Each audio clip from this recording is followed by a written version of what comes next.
Kemudian dia membaca la ilaha illallah wahdahu la syarikalah lahul mulku wa lahul hamdu wa huwa ala kulli syai'in qadir. Kemudian mengatakan alhamdulillah wa subhanallah wa la ilaha illallah wallahu akbar wa la haula wa la quwata illa billah. Maka ini semuanya dari nama-nama Allah dan semuanya bertawassul dengan selain nama-nama Allah dan juga sifat-sifat Allah, yang mana dia la ilaha illallah, sifat uluhiyah, wahdahu la syarikalah, lahul mulku, sifat mulk, atau Allah itu mempunyai kepemilikan, walahul hamd wa huwa ala kulli syai'in qadir, membaca alhamdulillah, subhanallah, la ilaha illallah wallahu akbar, la haula wala quwata illa billah. Kemudian berdoa Allahumma gfirli au da'a ustujiba lahu, maka pasti doanya akan diijabahi. Sahihnya di sini sebelum berdoa mendatangkan pujian kepada Allah, alhamdulillah, tasbih, takbir, maka kemudian meminta ampun Allahumma gfirli au da'a, atau berdoa dia akan diijabahi. Dan jika dia sholat pun sholatnya akan diterima. Maka ini tawassul bi asma al-husna wa sifatul ulya, perkara yang masyru', seperti di dalam ayat ini, inna rabbi la sami'ud du'a. Dan faedah berikutnya, as-sama', maha mendengar, maha melihat, dia adalah sifat dzatiyah sabitah lillahi jalla wa ala. Maka di dalam ayat ini inna rabbi la sami'ud du'a menjadi pendalilan sifat as-sama', sifat maha mendengar Allah. Maka dari sinilah dinamai Allah dengan as-sami'. Maka pendalilan bahwa Allah mempunyai sifat maha mendengar dan untuk nama Allah as-sami' diambil dari sifatnya. Seperti Allah berfirman di dalam surah Toha. Allah berfirman, innani ma'akuma asma'u wa ara. Asma'u, bahwa aku bersama kalian berdua, asma'u, aku mendengar dan aku melihat. Maka Allah mempunyai sifat mendengar dan sifatnya sifat dzatiyah. Maknanya sifat ini terus bersambung dengan Allah. Tidak ada satu detik, satu menit Allah itu hilang pendengarannya, tidak boleh. Maka harus bersambung terus. Dan juga ucapan Allah Jalla wa'ala tentang sifat mendengar di dalam Al-Mujadalah, qad sami'allahu qawlan lati tujadiluka fi zawjiha wa tashtaki ilallah wallahu yasma'u tahawurakuma innallaha sami'un basir. Maka disebutkan di sini 3 sifat dan nama yang berhubungan dengan as-sami'.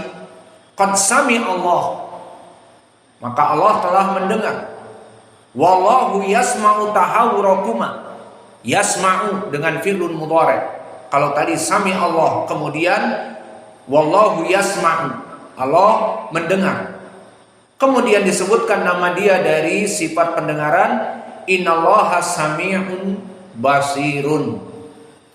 Maka di dalam surat yang lain Asy-Syura Allah berfirman, laisa kamitslihi syai', laisa kamitslihi syai' wa huwas sami'ul basir. Maka Allah Maha mendengar dan Maha melihat. Allah itu tidak sama dengan hamba-hambanya.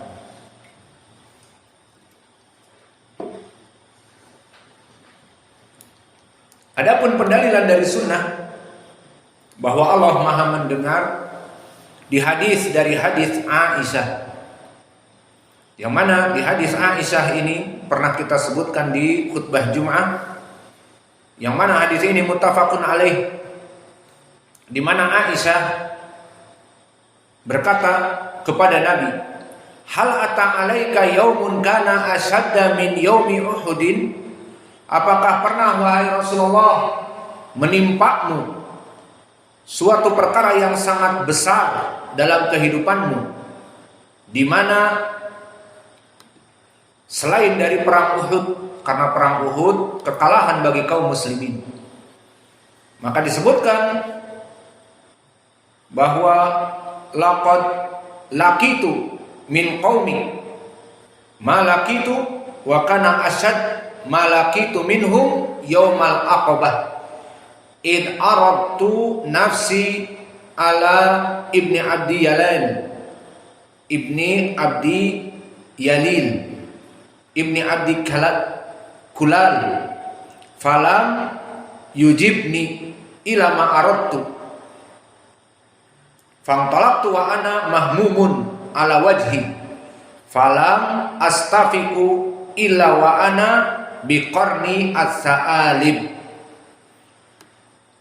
Mananya pernah suatu hari Nabi Muhammad SAW dihinakan di dalam dakwahnya, dan kisah ini barakallahu fikum perjalanan dakwah Nabi dari Makkah ke Taif.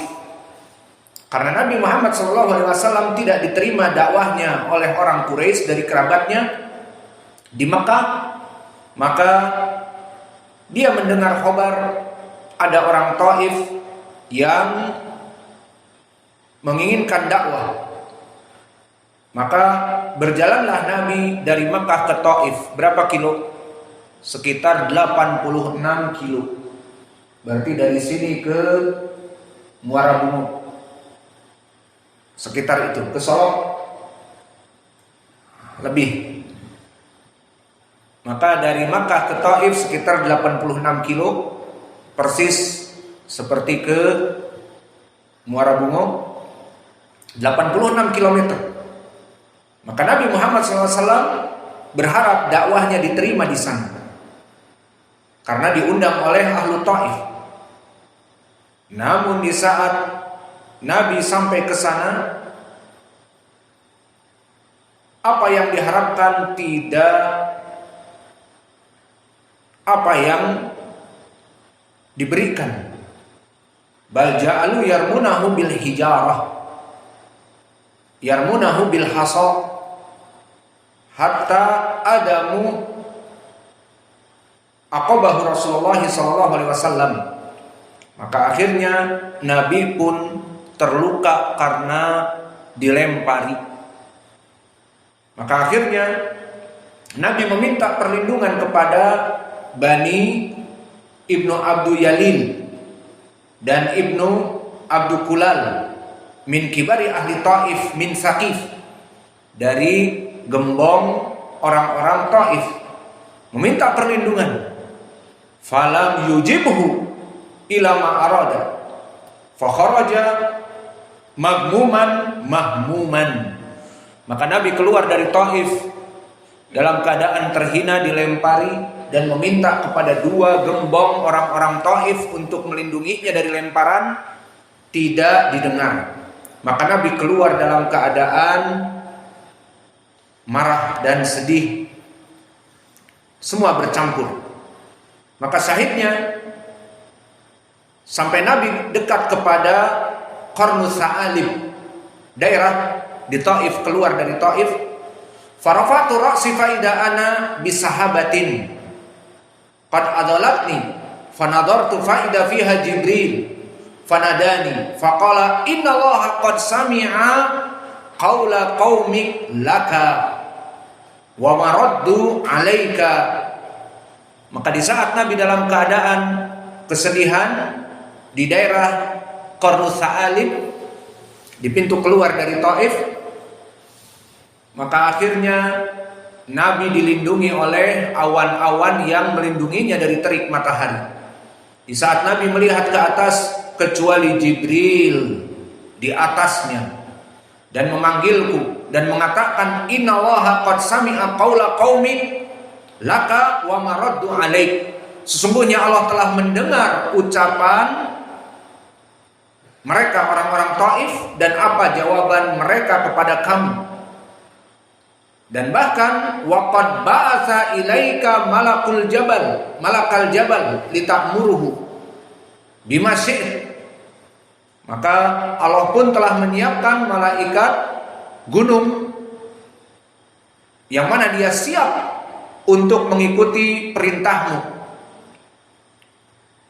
Fanadani malakul jibal fasallama alayya summa qala ya Muhammad faqala dzalika fima syi'ta in syi'ta an utbiqa alaihim al-ahsabain. Maka akhirnya malaikat penjaga gunung yang dohirnya negeri mereka di Taif itu dikelilingi oleh mereka di lembah dan dikelilingi oleh gunung-gunung. Maka kata malaikat penjaga gunung, jika kamu ingin wahai Muhammad, aku menghancurkan mereka, aku rontokkan bukit-bukit itu, jatuh menimpa rumah-rumah mereka dan jatuh kepada mereka, maka itu perkara yang sangat mudah. Apa jawaban Nabi? Lihat Nabi kita bagaimana dalam berdakwah. Bal arju an yukhrijallahu min aslabihim man ya'budullah wahdahu la syarikalah bihi syai'an. Bahkan aku berharap bukan untuk menghancurkan mereka, tetapi kebalikannya aku berharap agar Allah mengeluarkan dari tulang sulbi mereka keturunan-keturunan next generation yang muwahhidun. Bukannya mereka dihancurkan mati semuanya, tidak, tetapi biarkan mereka hidup, namun mereka mempunyai anak-anak yang muslim tauhid, ahlu tauhid. Lihat bagaimana dakwah Nabi kita. Maka di dalam hadis ini menjadi pendalilan bahwa Nabi Muhammad SAW di dalam dakwahnya mendahulukan kepentingan dakwah. Apa itu kepentingan dakwah di sini?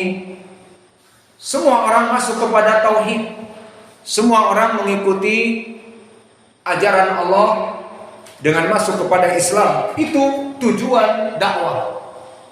Kemudian di sana ada tujuan pribadi. Setiap manusia mempunyai kepentingan pribadi. Maka dai dari manusia ingin diagungkan, ingin dihormati. Jika diundang ya ingin mendapat undangan yang baik, ucapan yang baik, makanan yang baik. Ada durian ya diberikan durian, daurah durian. Dan kalau ada amplop ya amplopnya tebal pun senang, misalnya. Maka semua itu adalah dari sifat kemanusiawian. Maka sifat kemanusiawian, egoisitas ini tidak di atas dari dakwah. Sehingga jika tidak diberi uang banyak, marah. Tidak dijamu dengan makanan yang baik, marah.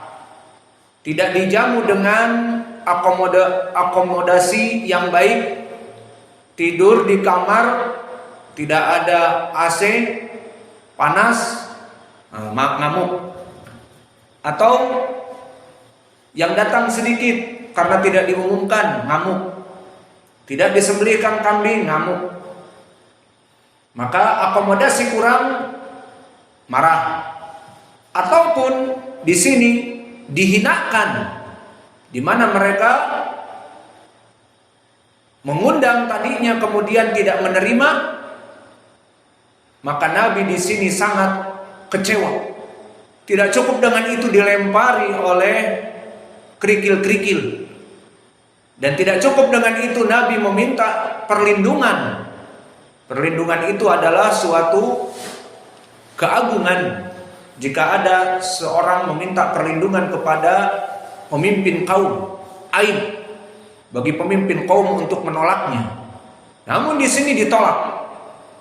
Maka banyak sebab-sebab dari egoisitas yang Nabi itu bisa untuk mementingkan dirinya sendiri daripada dakwah. Dia merasa marah, ditipu. Dia merasa marah, kecewa, tidak diberi perlindungan. Maka ditawari oleh malaikat penunggu gunung yang bisa menghancurkan mereka. Maka kalau egonya berbicara, ya aku marah, aku dilempari, dan mereka berkhianat. Katanya mau menerima dakwah, aku sudah berjalan 86 kilo dari Mekah ke Taif, sampai di sini aku malah dihinakan, diolok-olok dari kalimat tauhid, mengajak menyembah Allah yang esa, dan aku dilempari. Maka aku kedepankan egoisitasku. Malaikat, hancurkan mereka, lumatkan mereka, jangan ada yang tersisa. Tidak, di sini Nabi lebih mementingkan poin dari dakwah. Apa itu? Mengajak kepada tauhid. Maka justru doa Nabi dalam keadaan mazlum, di sini Nabi mazlum, dizalimi. Dan dakwatul mazlum laisa bainahu wa bainallahi hijab. Tidak ada hijab antara dia dengan Allah, mustajab. Dan malaikat siap untuk mendengar samaan wa ta'atan, siap. Apa yang disebutkan Pak Komandan, siap. Maka di sini Nabi tetap tidak mengejawantahkan egoisitasnya. Maka ini pelajaran bagi kita ya ibadallah, bagi para